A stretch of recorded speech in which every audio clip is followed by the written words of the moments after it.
Now we know that races are false constructs and an arbitrary classification scheme for humans, and we should use nations instead, like the Bible says. Now that we know that the color/continent or phenotype races, quote unquote, are not even found in the Bible, is it downright wrong to use them though? Even if for no particular reason. Because after all, the category of cars or candy bars are not mentioned in the Bible either. But it would not be wrong to use these constructs, since we have only discovered them in modern times, right? Well, we are able to categorize many things and make up new categories in our minds. That is normal. But when it comes to the category of races, this is about classification and categorization of pretty important things, namely of finding out who is who and about identity. Even with the categories and classifications of animals, we run into problems if we just let our minds run wild with novel categorizations, where modern classification schemes actually do conflict with biblical divisions and classifications of them. Verse 17, now the Lord had prepared a great fish to swallow up Jonah, and Jonah was in the belly of the fish 3 days and 3 nights. Now you say, I thought it was a whale, and whales are mammals, they're not technically fish. Well, maybe God's just got a little different classification system going on than what you do. Okay. But the Bible does tell us it's a whale, because in Matthew chapter 10, the New Testament calls it a whale. Okay. Leviticus 11, verse 19 and 20. And the stork, the heron after her kind, and the lapwing, and the bat, all fowls that creep, going upon all four, shall be an abomination unto you. The bat classified with birds or fowls? Yes, the Bible says so. Modern categorization might not, but the Bible does. We cannot just always use our own modern classifications and impose them on the Bible, apparently even when it comes to animals, like here. So let's look at this example. The category of primates, lumping humans with apes. Carl Linnaeus was the first to classify humans together with apes and monkeys in his Systema Naturae of 1758. He divided the order primates into 4 genera, 2 of them being Homo, which is humans, and Simia, which is apes.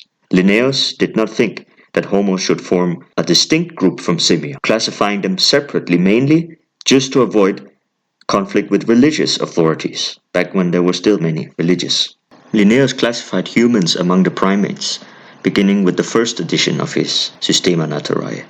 During this time at Hatekamp, he had the opportunity to examine several monkeys and noted similarities between them and man. He pointed out both species basically have the same anatomy, except for speech. He found no other differences. In a letter to Johann Georg Gmelin from 1747, Linnaeus replied, "But I seek from you and from the whole world a generic difference between man and simian that follows from the principles of natural history. I absolutely know of none. If only someone might tell me a single one. If I would have called man a simian or vice versa, I would have brought together all the theologians against me. Perhaps I ought to have, by virtue of the law of the discipline."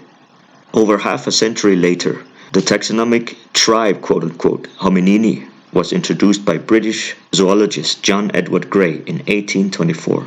Gray's hominini, by definition, includes both Homo, which is humans, and Pan, which is chimpanzees.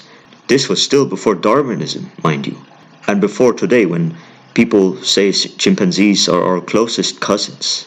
So, could it be that lumping humans with them together made people susceptible to thinking they are actually related when they are not? Is it wrong to notice similarities in physical features? Of course not. But making up a category, lumping people together with apes into a novel category, is more than just that.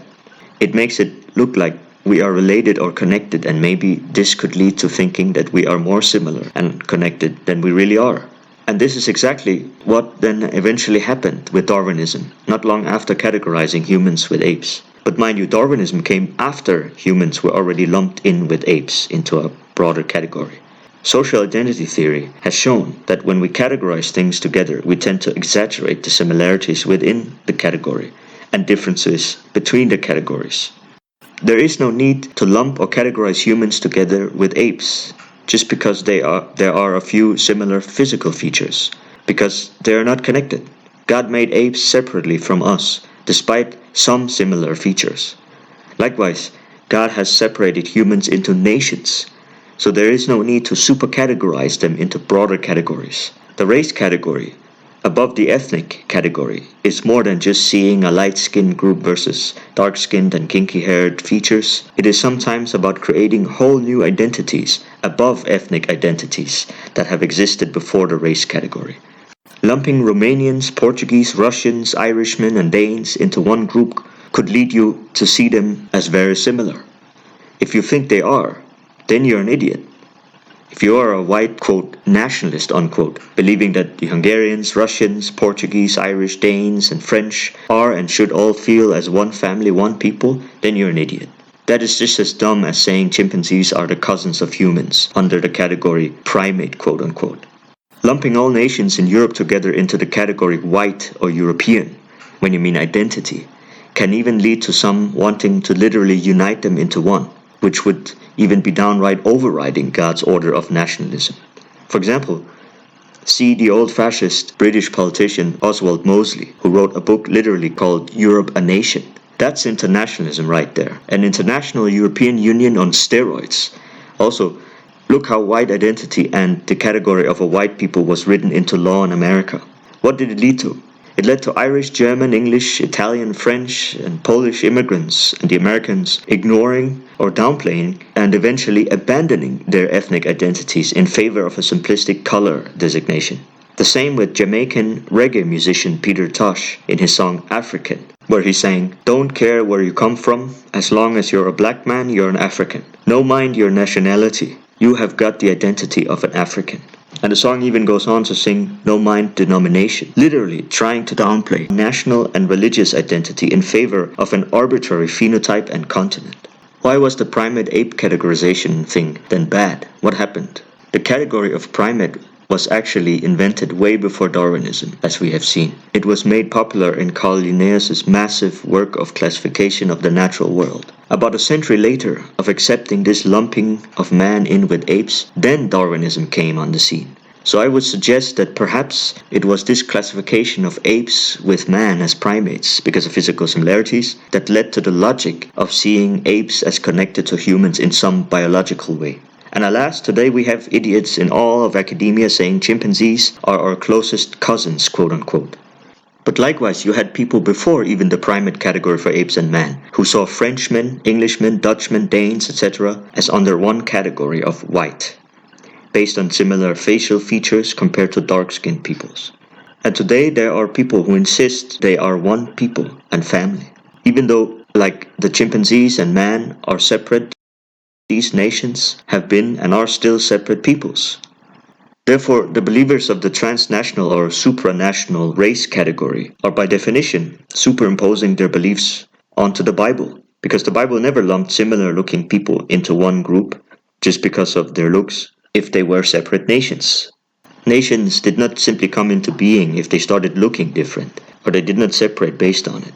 Jesus says, "Judge not according to the appearance, but judge righteous judgment." The Bible did not judge which nation you belong to based on your appearance. Sure, you can guess where someone comes from, but if their mother was a foreigner or the individual looks odd, patrilineal descent or membership in a household of a nation is the ultimate judge of this person's ethnic belonging, not his looks. Imagine also if you wanted to categorize people according to pagan star signs or the Chinese zodiac, and then stereotype them and say Virgos should stick together, and try to figure out what star sign John the Baptist was or something, and then go around and judge people based on Virgo characters. You see, this categorization scheme would be downright wrong and could lead to some serious errors as well as false judgments and false accusations of people who were merely born at the end of August to the end of September. So, it is possible to categorize people based on birth dates, of course, but it would be arbitrary, and it would be wrong when we start making this important for identity and interpreting it with false ways. Likewise, it is of course possible to categorize people based on skin tones, nose shapes, eye shapes, and broad continents that are not nations, etc. But is it really meaningful apart from guessing what actual nation someone is from, or for just beauty preferences or something? Going further though, and saying that these phenotype groups are actual identities is where the problem arises. And when it leads to seeing the whole world, the political stage, and identity based on these physical appearances, then it would be an identity competing with actual divisions of man into nations and national identities. So many categories are arbitrary and not meaningful, but are still maybe neutral. But some are downright wrong, lead to errors, cognitive biases, and wrong stereotyping. You can't just force your own novel categories into the Bible, lest you mock God's classification of a bat as a flying fowl, or the whale as a fish, make yourself connected to an ape, or falsely stereotype and unintentionally help in downplaying or overriding actual divinely instituted real national divisions. So when it comes to animal classification, whales are fishes and apes are beasts separate from all humans. And when it comes to human subdivisions, stick to nations, not made up phenotype identities. We don't need a new division of Earth, like François Bernier proposed all the way back in the beginning of the concept of race in the 1600s. God already gave a system of subdividing humanity, nations, nationalism.